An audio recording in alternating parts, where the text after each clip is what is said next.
লো একটা রিক্সা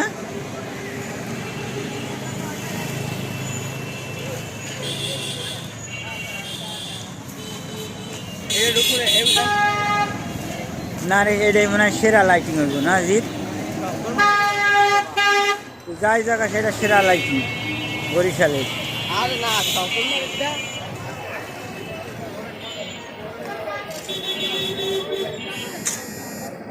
আমি তোর এটা হয়েছে, আমি ভিডিও করছি, এটাই ঢুকবো না। আগে আগে ওই সামনেটা দেখতে হবে, ঠিক আছে? এটা ঢুকবো না, এটা পরে।